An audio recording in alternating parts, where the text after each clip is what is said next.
Within this ancient forest, one of the most remarkable substances on earth is manufactured in abundance.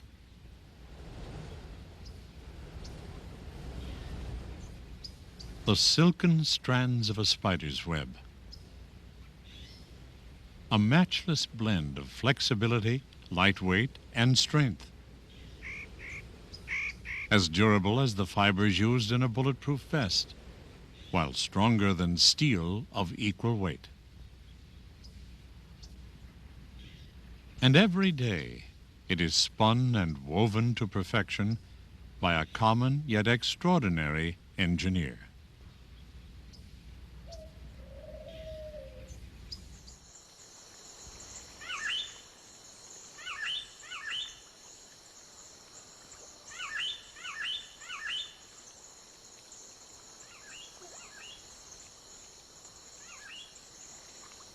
Along the coastline of Malaysia, an archer fish captures its prey with a spectacular display of marksmanship.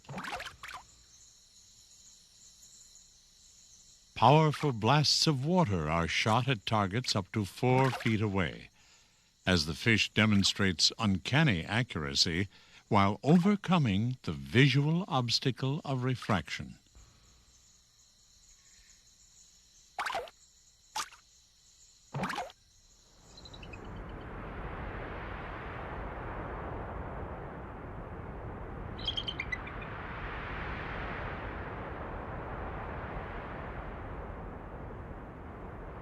A bald eagle glides effortlessly through the skies over western Wyoming.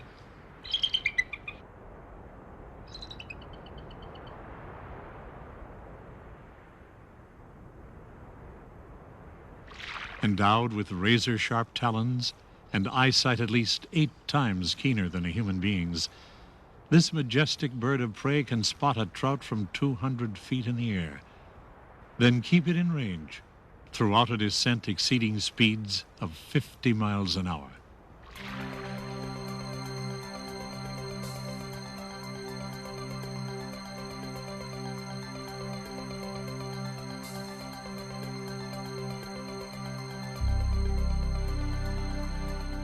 The Old Testament writer of Job said it best.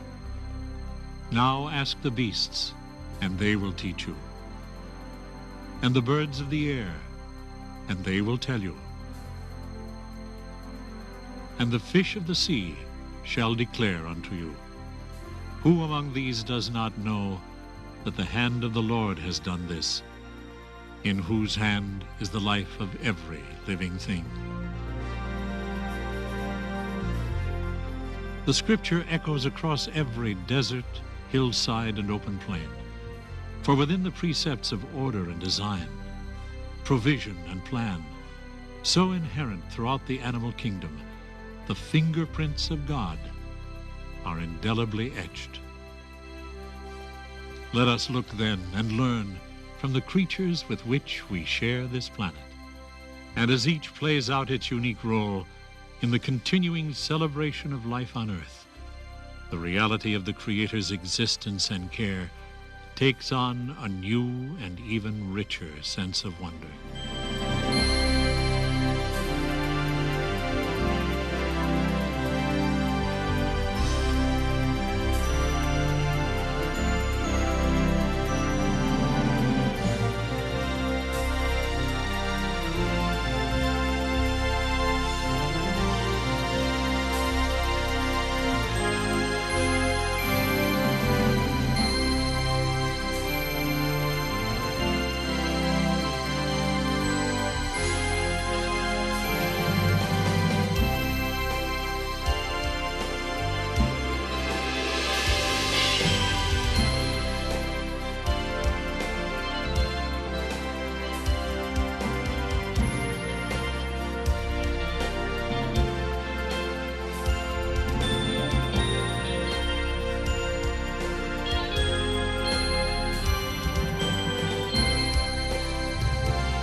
More than 1 million different species of living organisms are known to inhabit the Earth, and of these, nearly 70% are animals. Their scope, in both numbers and diversity, is truly remarkable.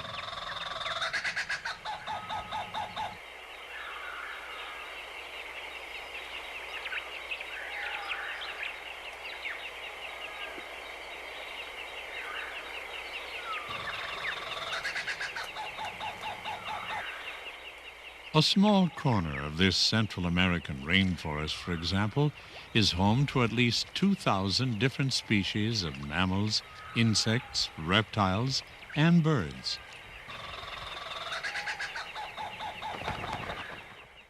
While the coral beds of Australia's Great Barrier Reef provide sanctuary for millions of exotic creatures, representing more than 1,700 unique types of marine life.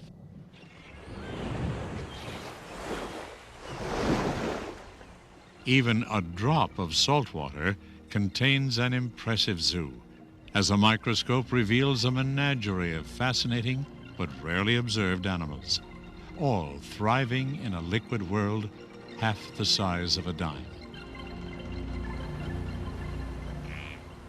Yet within this diverse and elaborate mosaic of life, there is a unifying theme. For regardless of species or geography, each has been designed by God with the abilities and physical attributes necessary to survive the challenges and demands of its everyday existence.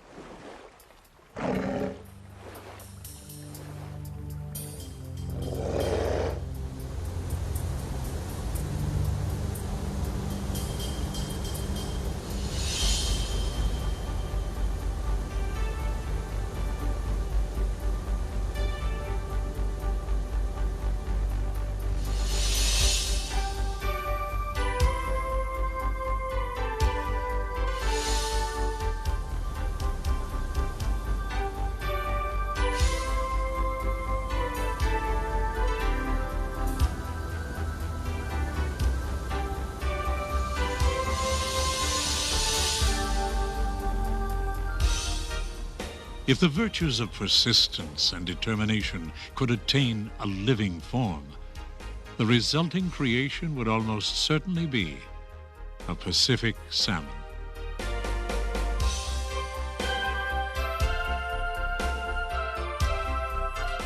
Coursing waterways from northern California to the coast of Alaska, these magnificent fish number 5 in species: Chinook and sockeye, coho, humpback, and chum.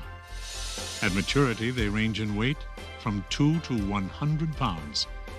And in the cycle of their lives, one of nature's most compelling dramas unfolds.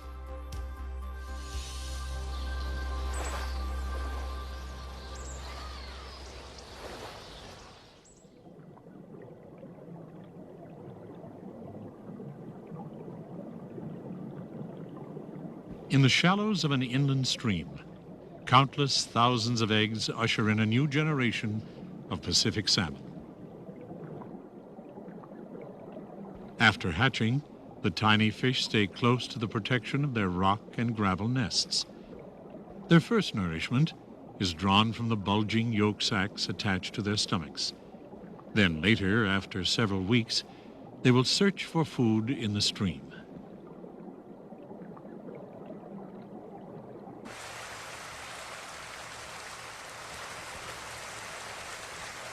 Within a year, the fish will grow to a length of 4 to 6 inches. Created with the capacity to thrive in both fresh and salt water, the young salmon now await the moment to depart from the place of their birth.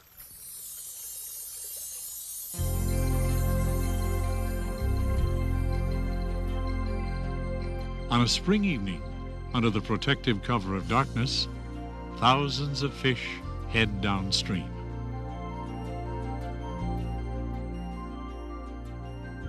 They will travel with the rushing flow for days, and sometimes weeks. And though casualties are high, the majority will reach their destination, the Pacific Ocean.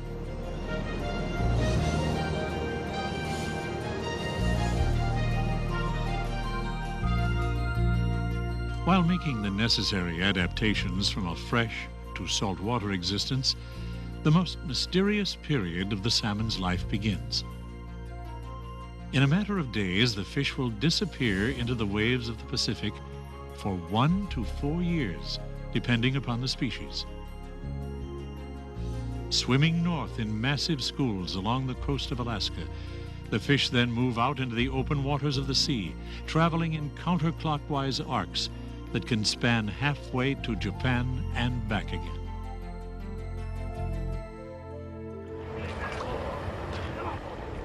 During their oceanic travels, millions are taken by the commercial fishing industry and a host of natural predators.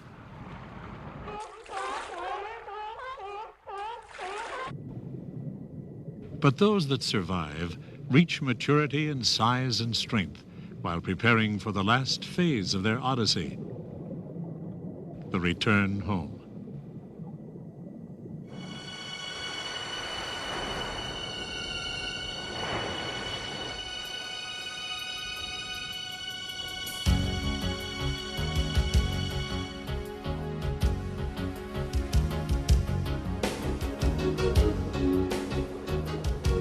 The salmon's migration from the sea back to their birthplace is the epitome of instinct and relentless desire. Scarcely resembling the young fish that swam down these waters months or years before, the adults are so totally consumed with their quest that they will eat nothing as they battle upstream. No obstacle can discourage them. Equipped with powerful tails and torpedo-like bodies, salmon have been known to ascend falls more than 10 feet high. It is an all-or-nothing effort, and the hazards can be devastating.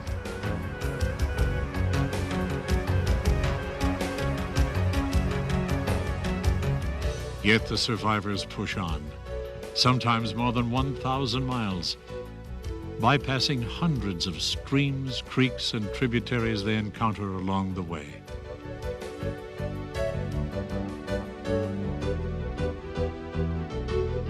Finally, in the gravel beds of the exact waters where they had entered the world, the salmon stopped to lay and fertilize their eggs.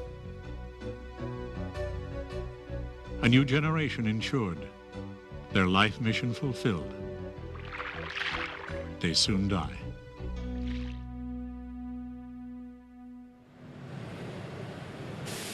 The entire cycle is nothing short of phenomenal. And for decades, science has undertaken to comprehend how the fish, after leaving the sea, can so unerringly navigate their paths home. Many of the answers now appear to be related directly to the salmon's unparalleled sense of smell. At the University of Washington, a mature Chinook salmon is anesthetized, and electrodes attached to the portions of its brain that control the olfactory organs. Samples of water from its home stream and several surrounding tributaries will be used in the testing.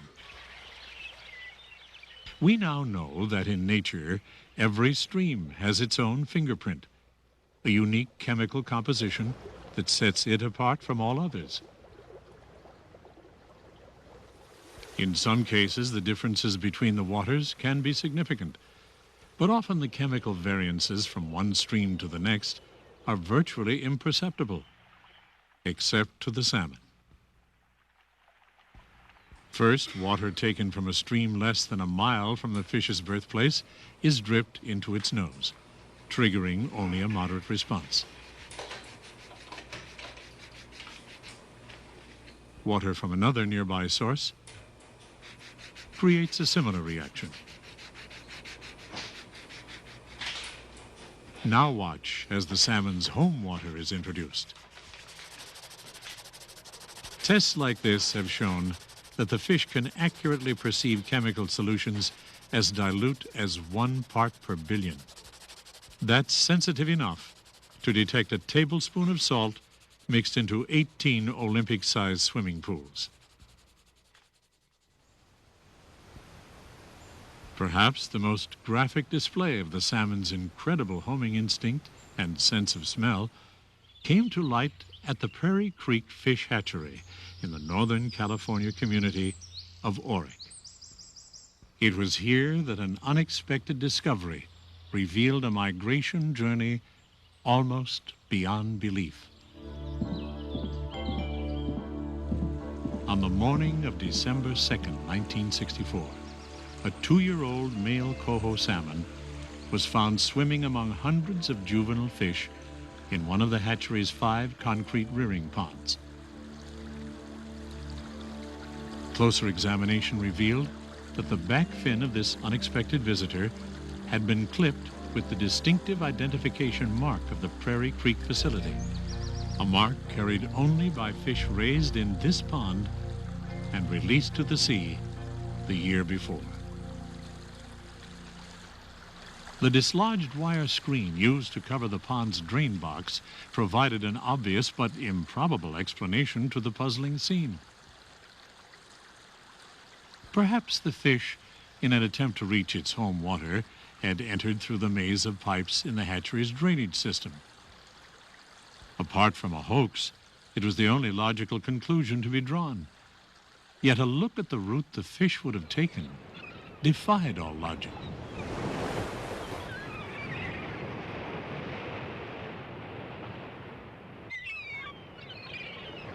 Like all salmon released from the Prairie Creek hatchery, the fish would have returned from its time at sea here at the confluence of the Pacific Ocean and Redwood Creek. Traveling upstream with the other survivors from its brood year, the migration route would lead 3 miles to the junction of Redwood and Prairie Creeks. Faced with a choice, the fish would pick up the scent of its home water and continue north.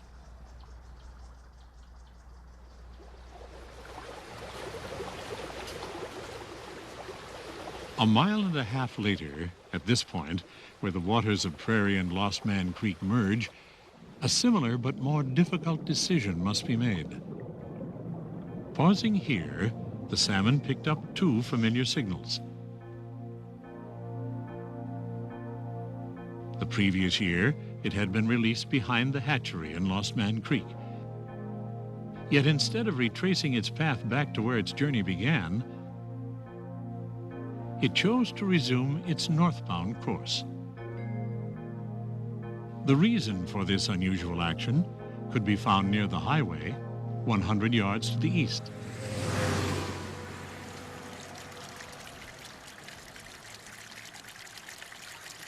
Well water, draining directly from the hatchery pond where the fish had been raised, trickled out through a culvert under U.S. Highway 101.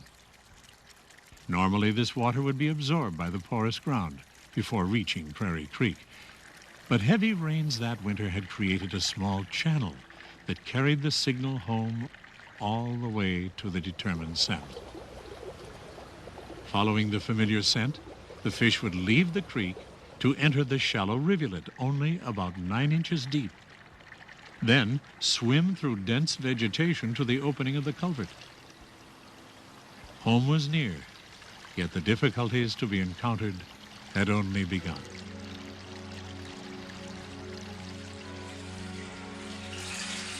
After crossing under the highway, the fish would enter this storm sewer. Its final glimpse of daylight would illuminate a jump into this 12-inch pipe. Then, in the darkness, the salmon would swim under the hatchery parking lot directly toward its final destination, only to meet a hopeless dead end. Under these walkway boards, less than 10 feet from the rearing pond, the fish would find itself trapped in a concrete flume. Yet spurred on by the overpowering scent of well water that poured in around it, the exhausted traveler refused to give up. Searching for an escape, it would locate the opening of a 4-inch drain pipe. Then, squeezing its body inside, would ram its way through, until again being stopped, this time by a 90-degree upward bend in the pipe. Drawing upon its final reserves of power and will, the fish would make the turn to be faced once more with an overwhelming obstacle. The remaining 3.5 feet of standpipe was covered with a framed screen weighing 8 pounds, nearly 5 times more than the fish itself.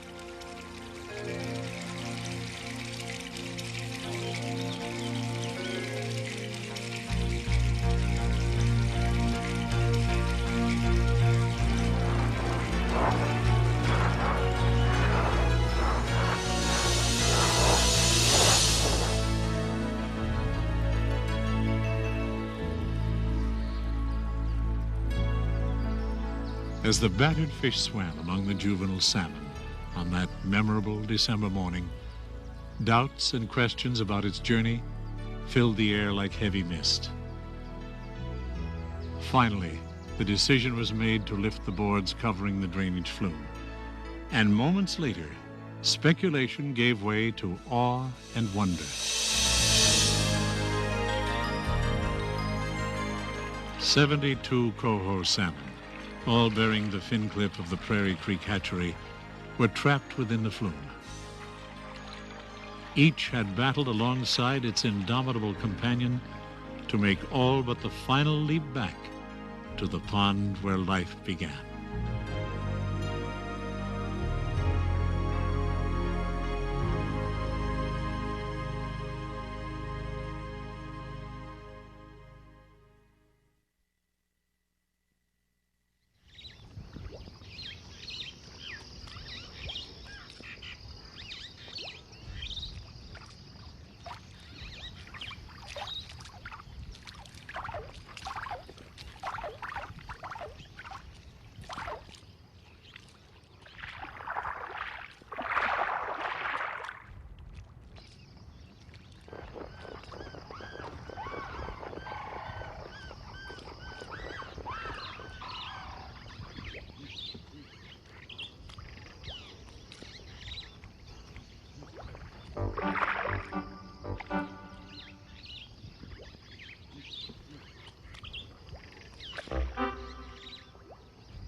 To eat.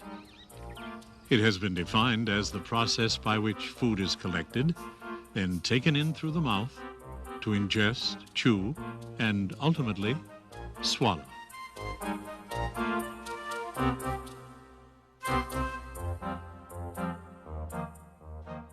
Among animals, few endeavors are more commonplace in occurrence,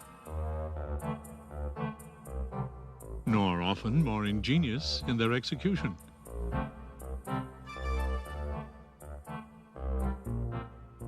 For as with every aspect of life on earth, God meets the challenges of need and environment with a host of resources ideally designed.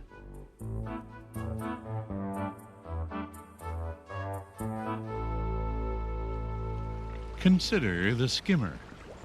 This resident of marshlands and tidal shores is crafted with the lower half of its bill larger than the top. This unique provision allows the bird to easily scoop up small fish, while at the same time taking the concept of eating on the run to its absolute limits.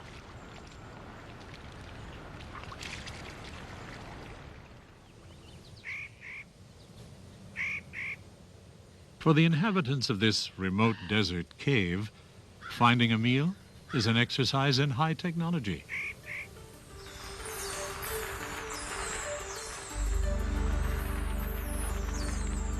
As evening falls, a colony of bats takes to the skies.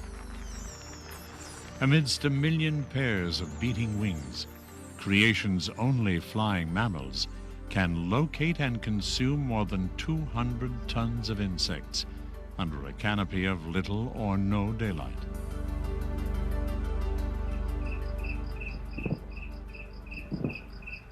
We now know that these skilled hunters of the night are guided by a sophisticated form of sonar navigation.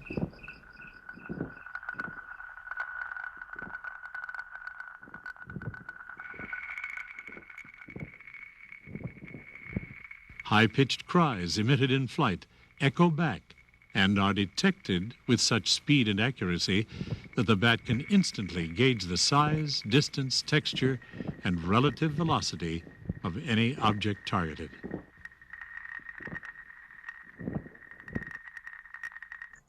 The system works so well that some species can differentiate between the ripples made by a falling leaf and a fish on the surface of a pond.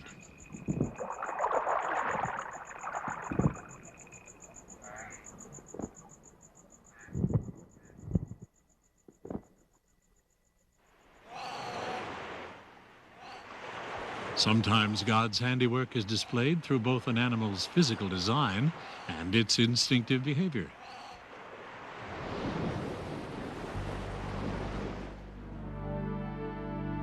The sea otter can hold its breath for several minutes while plunging to depths of 200 feet in search of crabs, urchins, and abalone.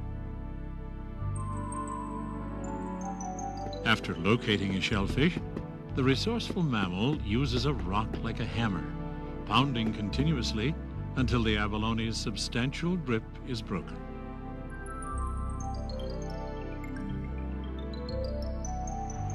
Back on the surface, the otter's tool chest is opened again as the rock becomes an anvil, and seafood on the half-shell is the catch of the day.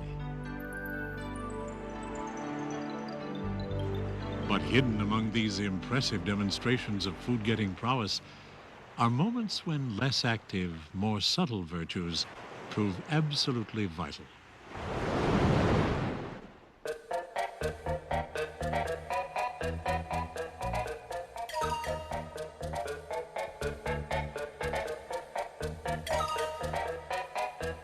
No matter how strong the temptation, how accessible the prey, this toad exhibits uncommon restraint in the face of what would appear to be the eating opportunity of a lifetime. Its reluctance to indulge is no accident, for as a means of protection, the lubber grasshoppers are endowed with a notoriously bitter taste. And perhaps recalling an unfortunate meal in its past, the toad draws upon two more of the Creator's provisions: a good memory and the instinctive sense to turn away.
Since the beginning of time, the mysterious songs of the humpback whale have filled the seas.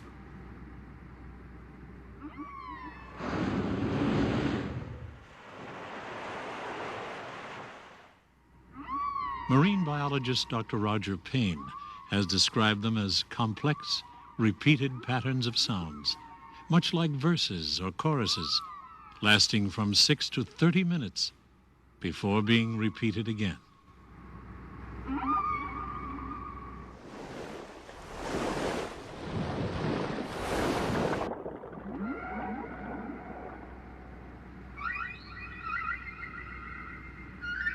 As these songs resound for hundreds of miles, researchers now feel they could well be the basis of an elaborate communication network, essential to a variety of behaviors, including courtship rituals and the establishment of identity between groups of whales.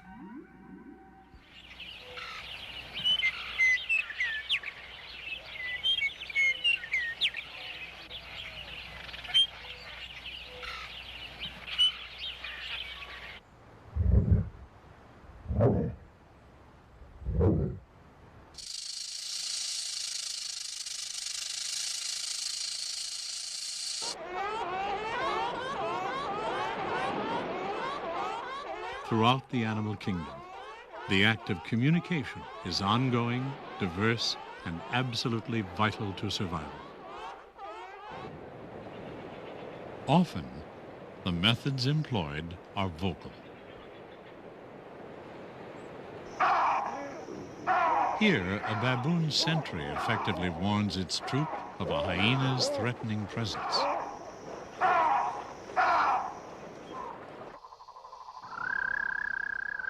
While a male toad broadcasts his desire for a mate with an unmistakable call, amplified considerably by his inflatable throat sac.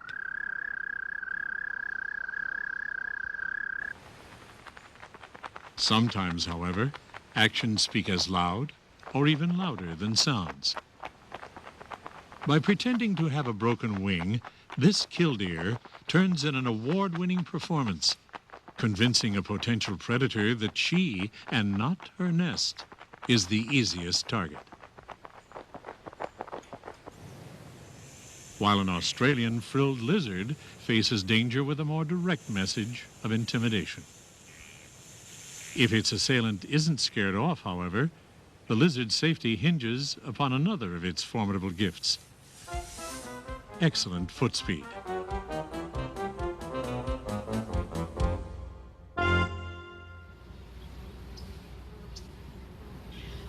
But of all the methods of communication practiced, perhaps the most celebrated and studied of God's provisions is carried out in the hive of the honeybee.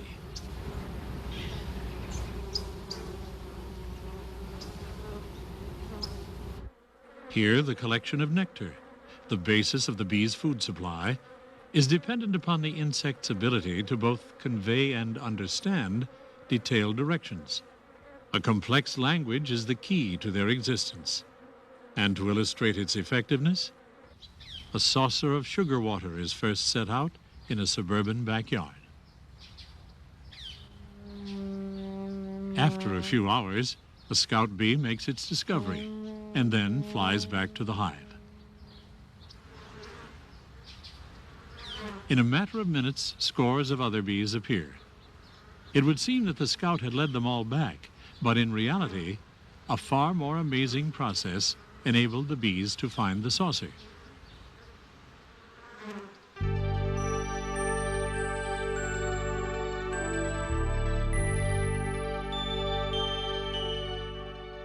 Within every bee community, a team of scouts works constantly searching for new sources of food.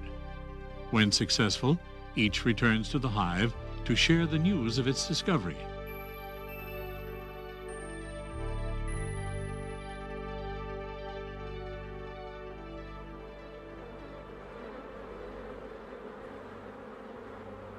Here, the scout bee reveals the kind of nectar it has found simply by passing out small samples. The rest of its information is then communicated through an intricate dance. By shaking its abdomen, the scout first describes the sugar content of the food. The more intense the waggle, the sweeter the nectar.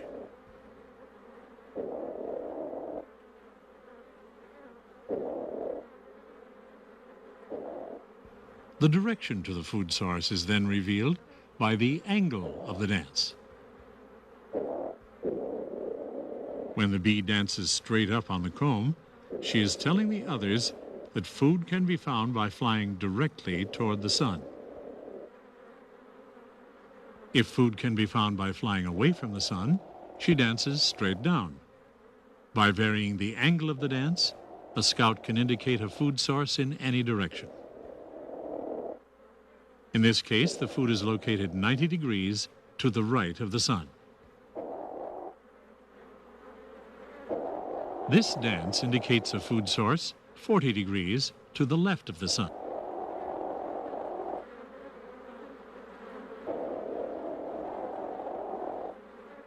Later, the bees will rely on a polarized light compass designed into their compound eyes to effectively follow the directional bearing described by the scout.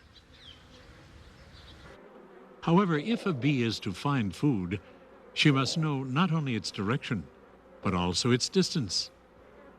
Again, observe the center portion of the dance. The length of time spent on the waggle and the number of pulses of sound emitted in each buzz convey the distance to the food source. This scout is telling the others of food located 3/10 of a mile away. Here, nectar 1.5 miles away is described, but successful communication will involve even more information.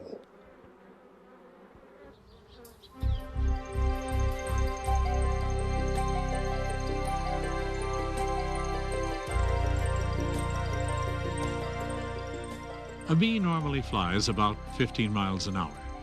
However, her ground speed will vary according to the direction and velocity of the wind. A scout must accurately account for these variables and their effect on the amount of time and effort necessary to reach the food source.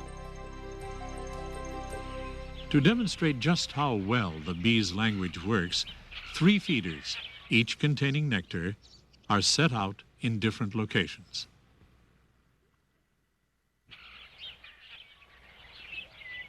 A scout discovers feeder number 1 and is marked with a dot. A bar is painted on the scout finding the second feeder. And the scout arriving at the third feeder is marked with a cross. In a matter of minutes, they are back at the hive, sharing their precious knowledge. As the bees crowd around, they sense with their antennae the scout's movements. Each is then marked with the same symbol as the scout they are attending. A short time later, the bees arrive at the feeders. Only those with dots visit feeder number 1. Only those with bars find feeder number 2. And only bees with crosses feeder number 3. In each instance, the bees visit only the feeders their scout had described. After decades of research and testing, it is now clear that the dance of the bee is actually a detailed briefing session, where a wealth of vital information is effectively communicated. Distance and direction, wind speed and sugar content are all related in a strange and wondrous language designed by God to meet the most basic needs of the honeybee and ultimately the vast majority of the planet's living organisms.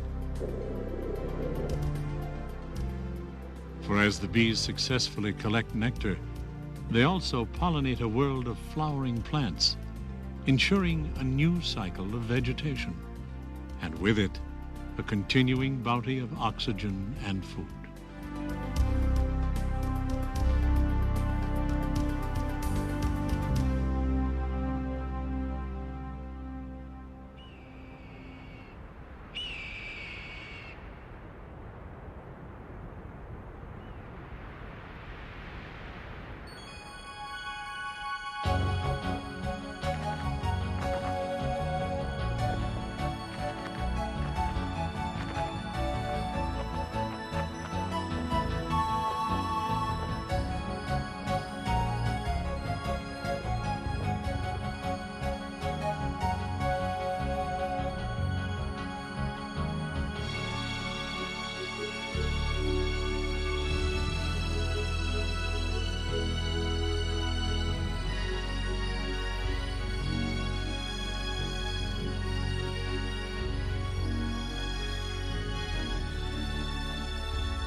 Oh, that I had wings like a dove.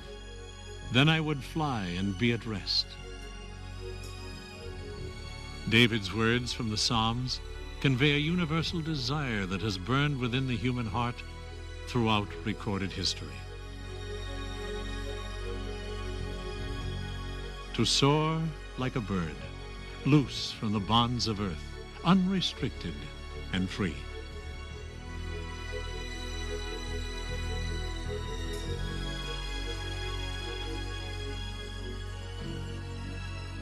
Yet from the legendary Icarus, whose wings of wax were melted by the sun, to some very real and often painful attempts,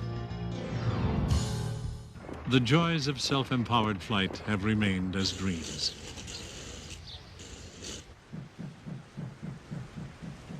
Even some of man's best efforts, including this pedal-powered flight across the English Channel, and the soaring rides of a hang glider, are totally dependent upon technology. For by itself, the human body was simply not designed to fly.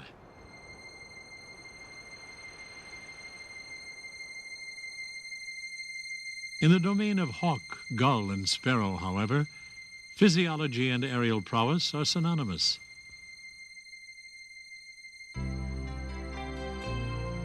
A bird is simply a masterpiece of engineering, the perfect flying machine, supremely crafted by God and endowed with the attributes for a life in the skies.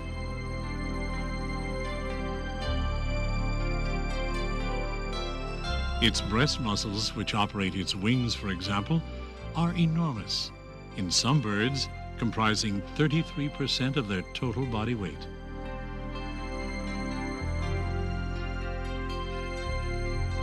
At the same time, a bird's skeletal system is incredibly light. The bones of this pelican, with a wingspan of nearly 6 feet, weigh only about 5 ounces. Yet they are strong and flexible enough to withstand the constant stress of maneuverable flight.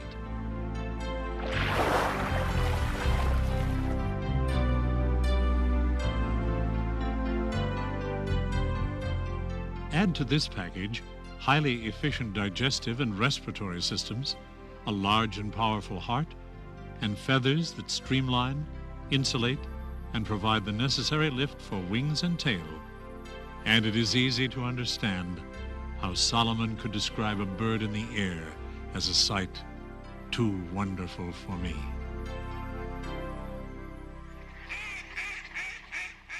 The methods and techniques of flight generally fall into a few basic categories.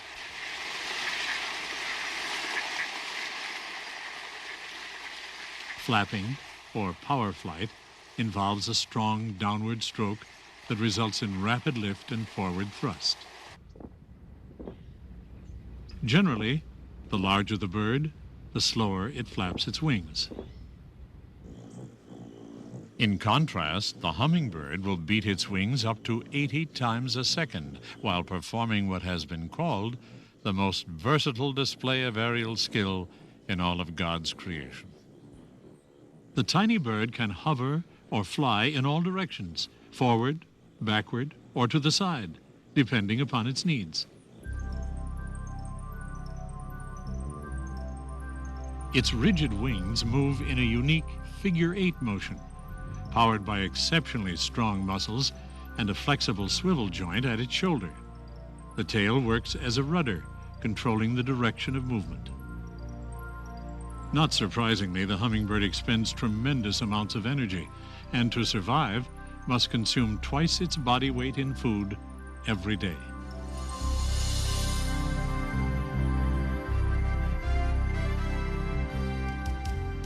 Gliding and soaring are far less demanding forms of flight, yet once again, the elements of aeronautical design are clearly seen.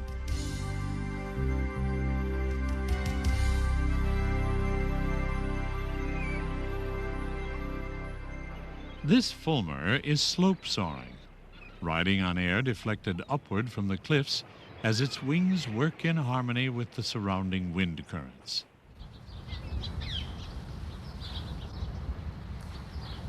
while a heron spreads its enormous wings in a slow approach to its nest.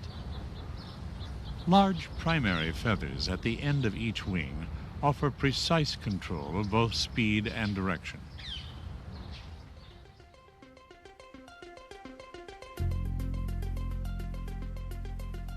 A similar design enables this condor to ride for hours on spirals of warm air. Again, a huge wing surface allows for effortless gliding as the bird of prey searches the valley floor for food.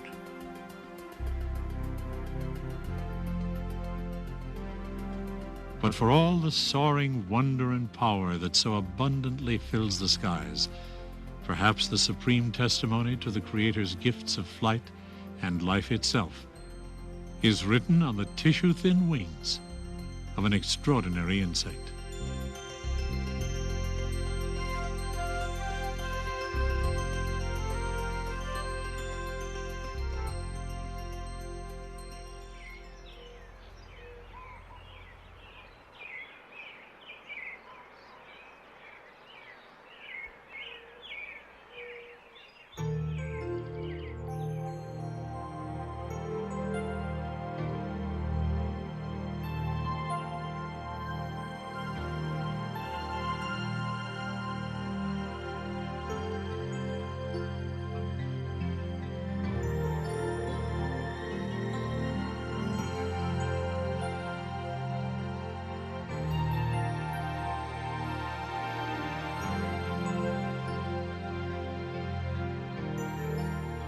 On an August morning in northern Michigan, a monarch butterfly enters the world.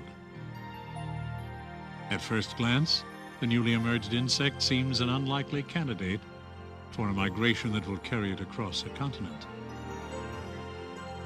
Yet as blood and other fluids are pumped through its veins, its wings quickly inflate and harden. Later, they will be driven by the powerful muscles designed into the insect's upper body, the thorax.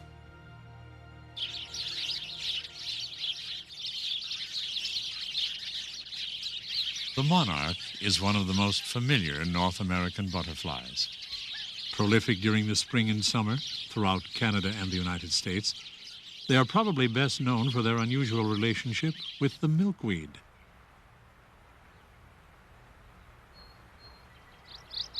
For despite the fact the plant's leaves are poisonous, they are the only place that female monarchs will lay their eggs.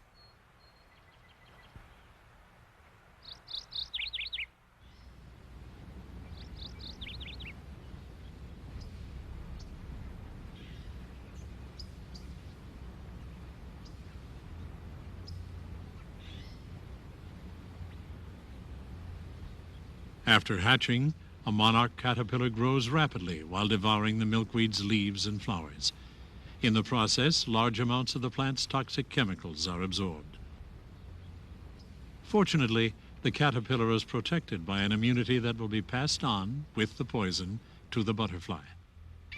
Then weeks later, when the monarch flashes its striking orange and black wings, the entire bird community receives, and usually heeds, its unmistakable message.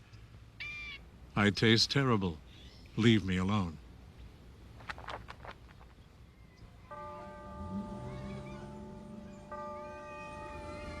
With the arrival of autumn, the monarch's alliance with the milkweed draws to an end as the plants go to seed for the winter.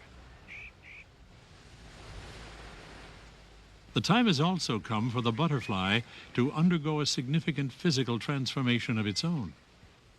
Sexual behavior and egg production cease, as a series of hormonal changes equip it for a lifespan that will last almost 8 months, about 6 times longer than that of a monarch born earlier in the year. This longevity is absolutely vital, for the monarchs have only one way of surviving the freezing winter temperatures of the north: a migration to a warmer climate.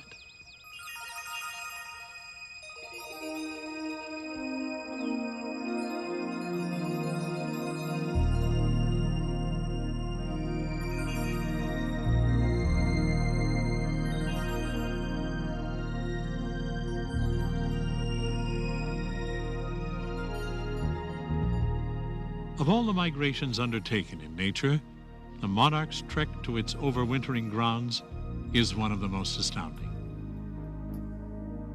It is a journey with two primary destinations. The monarch population living west of the Rocky Mountains moves toward the coast of California, while those from east of the Rockies head toward Mexico. Departing from as far north as Canada, these expert gliders can travel more than 50 miles a day. Advancing steadily, they ride on rising columns of warm air that can elevate them thousands of feet.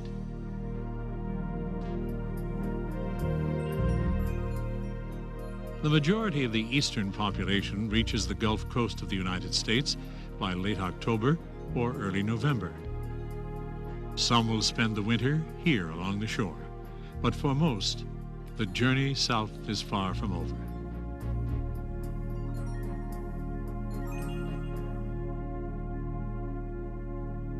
The monarch's flight paths to Mexico have long been the focus of study. It is certain that many of the butterflies swing southwest over the mainland after leaving the United States. But much speculation has existed as to the possibility of a more direct and difficult route across the waters of the Gulf.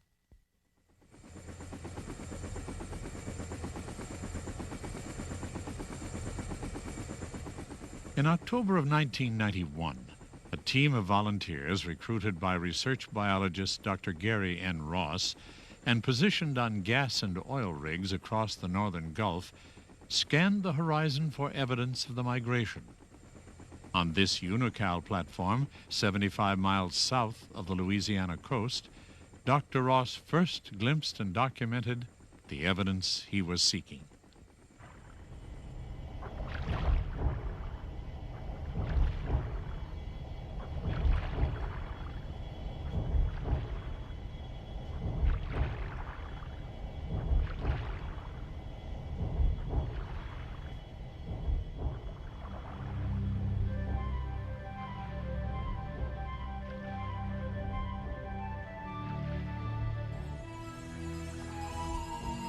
At dusk, for more than 3 weeks, on evenings following the passage of a cold weather front, monarchs descended upon the platform.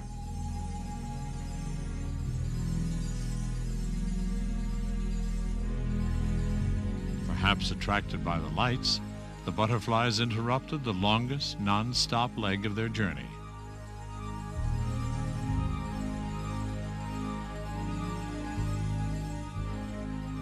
Here among the pipes, ropes, and heavy machinery, they rested for the night. During this same period, similar monarch sightings were reported on more than 20 other platforms in the surrounding waters.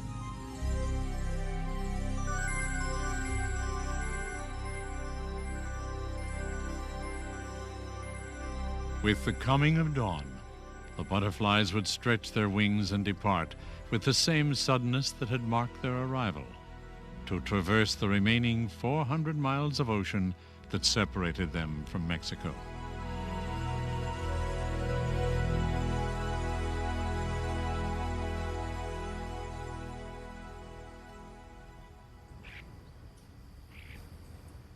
Throughout history, the final leg of the monarch's journey south ended far from the view of most of the world. In fact, until 1975, few people, beyond the farmers and loggers who worked the hillsides of these volcanic mountain ranges, ever saw the butterflies after their departure from the United States. Then, on a January morning, in this remote forest, 75 miles west of Mexico City, a discovery was made that would open the door to one of the greatest natural phenomenon in all of creation.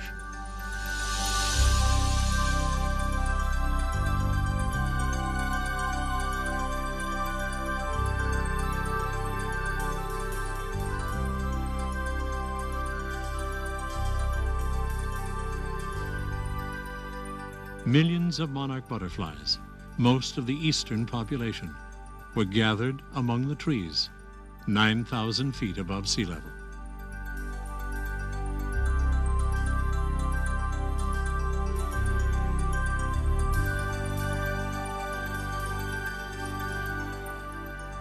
Dr. Frederick Urquhart, who had devoted much of his life to searching for this spot, described it as a glorious, incredible place where butterflies swirled through the air like autumn leaves.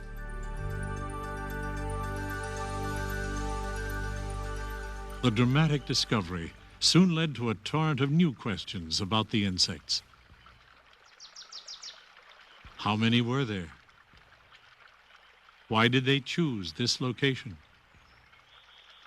Were there other colonies? The years to come would yield many answers.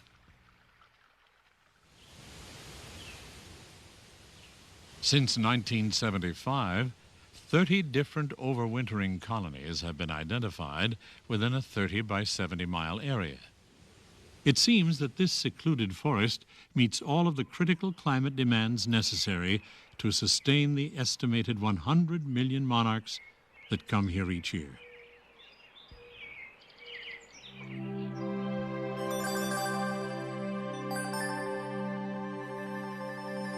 Like all butterflies, monarchs have no internal heating system.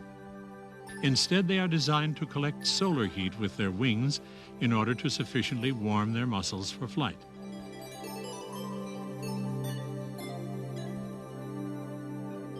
On sunny mornings, the insects leave the trees, traveling short distances from the colony in search of nectar and water.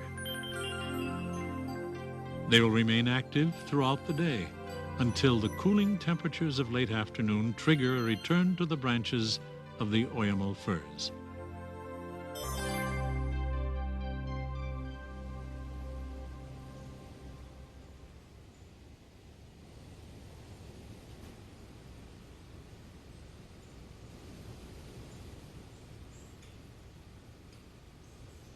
By congregating in large groups, the butterflies find protection from their two major adversaries, freezing temperatures and the mice and other small predators that roam the forest floor.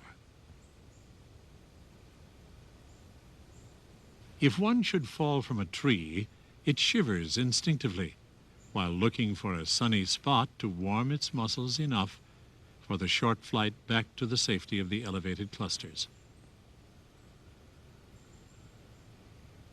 Here the butterflies will hang tenaciously through the night, and if necessary, succeeding days of inclement weather, until conditions are again right to fill the skies with their flashing wings.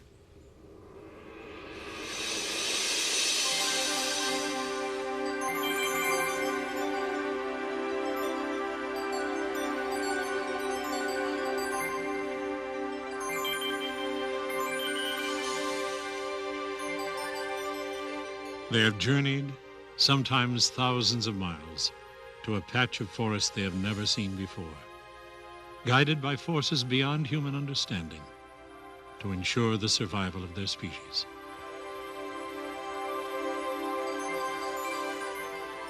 Yet the miracle of the monarch does not end in this remote corner of central Mexico.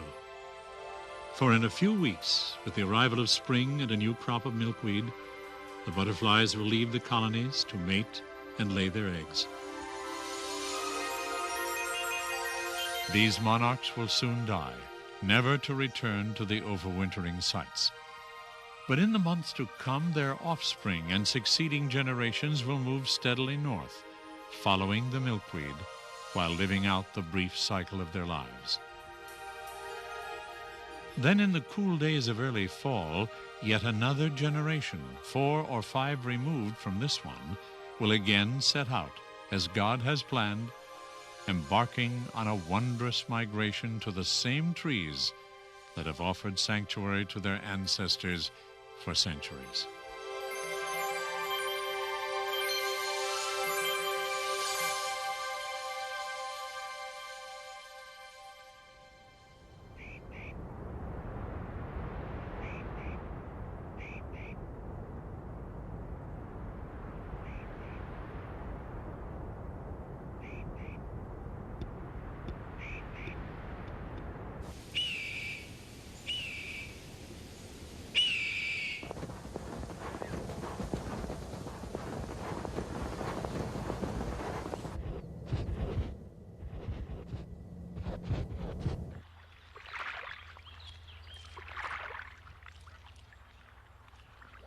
Now ask the beasts, and they will teach you,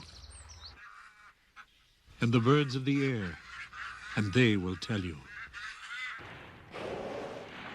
and the fish of the sea will declare unto you.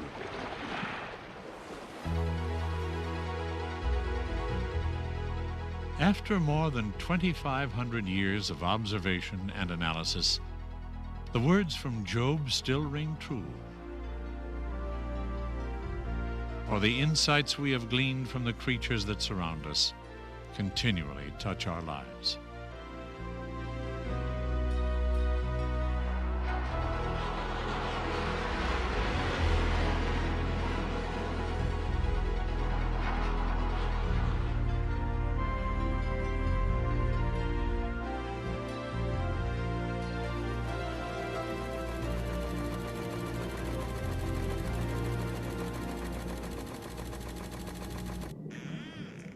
Time and again, science and technology have looked to the animal kingdom for inspiration and design.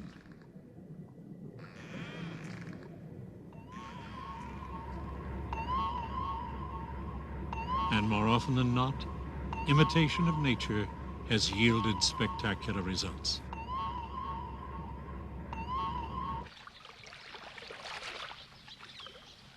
But the lessons to be learned from mammal and insect, bird and fish, only begin with the concepts that lead to invention.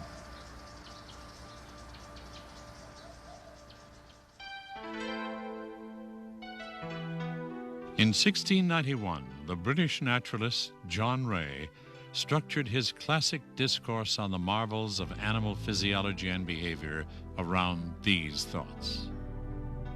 The vast multitude of creatures, both small and immensely great, are effects and proofs of God's almighty power. Let us then consider the works of God and observe the operations of his hands. Let us admire his infinite wisdom and goodness in the formation of them, reflecting upon their great architect the praise and glory due him. No other creature in this world besides man is capable of so doing. For John Ray, a lifetime of study had led to an understanding of a basic and paramount truth behind all of creation. God reveals himself to man through the things he has made. Each day, in the wonders of land, sky, and sea, he presents us with a vivid picture of his existence and character. It is a continuing revelation, as exciting and diverse as the creatures he has brought into being. For in a salmon's relentless quest, and the intricate language of a honeybee, in a bat's ability to navigate through the darkness, and the majestic grace of a bird in flight, an eternal truth shines clear to anyone who will but look and search with an open heart.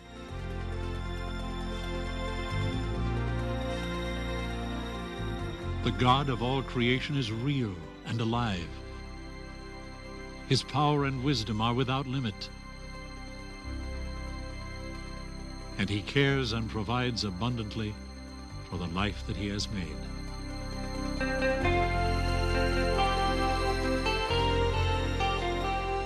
So ask the beasts, the birds, the fish of the sea, and they will teach you that the hand of the Lord has done this, in whose hand is the life of every living thing.